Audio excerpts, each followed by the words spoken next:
There is no question that the history of the world has had wise men with tremendous depth in their thinking and tremendous value for whatever they believed in.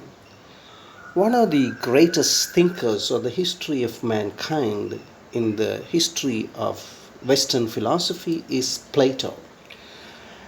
When you read the life story of Plato, he was a man who said or stated a number of paradoxes, as it were. Now, one of those paradoxes or paradoxical statements was, he once said, "I am the wisest man alive, for I know one thing, and that is that I know nothing.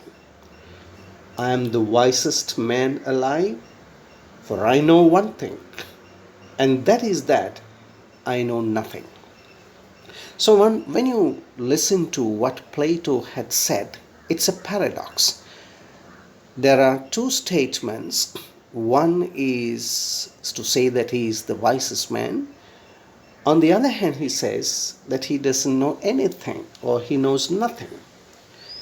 There is a saying that when you make a correct statement, the opposite of the correct statement is always a false statement. But the opposite of a profound truth is most of the time another profound truth. Let me, my dear friends, contextualize the reading today taken from the Gospel of Matthew, chapter 10, verses 37 and 42. Now, in this Gospel passage, especially as we celebrate the 13th Sunday in ordinary time in our liturgical journey, Jesus, addressing his own disciples, tells here, "Whoever does not take up his cross and follow me is not worthy of me. Whoever finds his life will lose it, but whoever loses his life for my sake will find it." It goes without saying, here Jesus is telling something that is massively paradoxical. How can, as we understand life, and make sense of what he says? Whoever finds his life will lose it, but whoever loses his life for my sake will find it.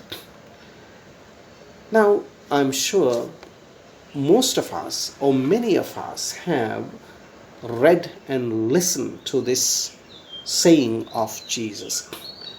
What is he talking about?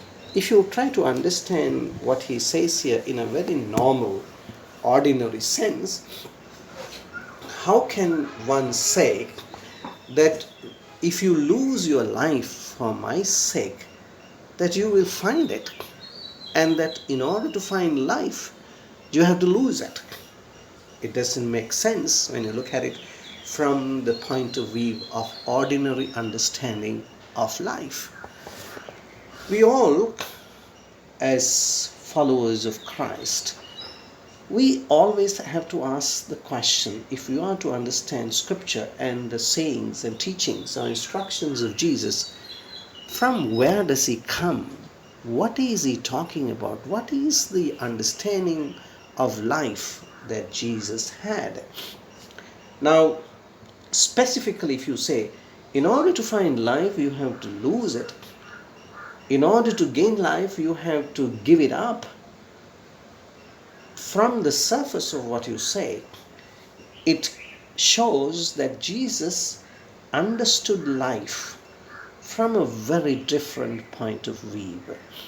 Because for all of us, ordinarily, if I am a person who is born to this earth, if I have my own journey of life, I always have to see to it that I gain things, I begin to educate myself, I begin to possess things. That's part and parcel of life. So if I don't do that, I will not be able to live normally and ordinarily, especially in these modern times. The more you have life. That's the sense that we have, which is not wrong, which is not illogical. In a way, Jesus was someone who, from the beginning of his life, lived from a very different philosophy, very different understanding of life. Now, if you ever go into the history of the church, especially the Christian mysticism, of course, can be traced back to the early centuries of Christianity, and quite a few authors who have written about Christian mysticism. Some of the outstanding writers are St. Bonaventure of the Franciscan order, and also Duns Scotus was a British Franciscan writer. You can see that they try to understand and reflect on the mysticism of the life of Jesus. What they say, or what they try to explain to us, is that Jesus had, when you look at his life, he had overcome the foundational divisions that each and every human person has in his or her journey of life. What do you mean by foundational divisions? What they say is that when you understand a human person, you and me, each and every one of us, we are born to this world, and from the moment of our birth to the moment of our death, we understand ourselves, each of us understand ourselves as against the others. That's the foundational division, or the primary division of each human person. Now, let me explain this. From the point of view of the biological growth of a person, especially if you read any texts from depth psychology, which was initiated by Carl Gustav Jung, a Swiss psychologist, he says that in the emergence of the psychological personality of a person, the initial stage, or the first few years or first few days or months of an infant, is one of total uroboric existence. That is, a baby would not know that he or she is an individual. That baby, once they are born, they imagine, they believe that they are one with the entire cosmos. It is only as they grow day by day, as they interact with their mother, the primary caregiver, that they realize that I am just one person and my mother is another person. The foundational division begins there.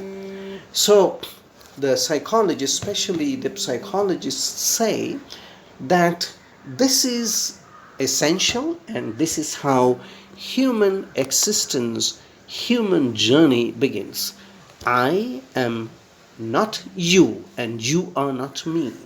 So on top of that evolves my way of thinking and understanding and defining my life. So I take care of my body, I dress, I do what I have to do, and I always see you as not part of my life.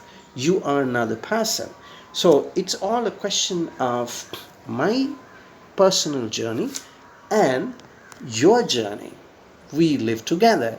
I am husband and wife. We are husband and wife. We are friends. But you are you and I am myself.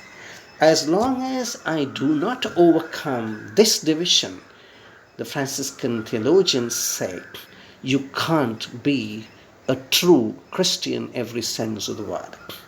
And also they go on to explain that if you and I do not understand life as part and parcel of reality of death, then life becomes something that is completely separated from the reality of death.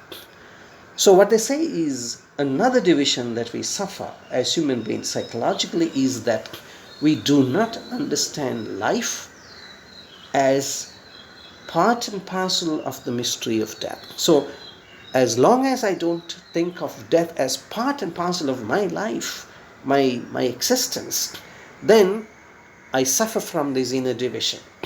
So, therefore, Christian mysticism requires that I look at my life as someone who is one with the entire cosmological reality. The longer I have that division, that separation, I will suffer from this entire problem. That is why I said the Christian teaching, or Jesus' teaching here, that in order to have life you have to lose it, is a foundational paradigm which invites all of us to overcome the foundational psychological division that we all suffer. That is, I am not myself as long as I see myself as one with you and with everyone in my journey or human existence. I do not live as long as I do not see death as part and parcel of human journey on this earth. Now, if you have that deeper understanding of the human journey on this earth, my dear friends, it's a paradox, but it is deeply Christian.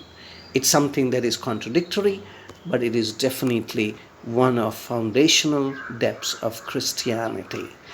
Jesus, in that sense, makes sense to those who have overcome that division.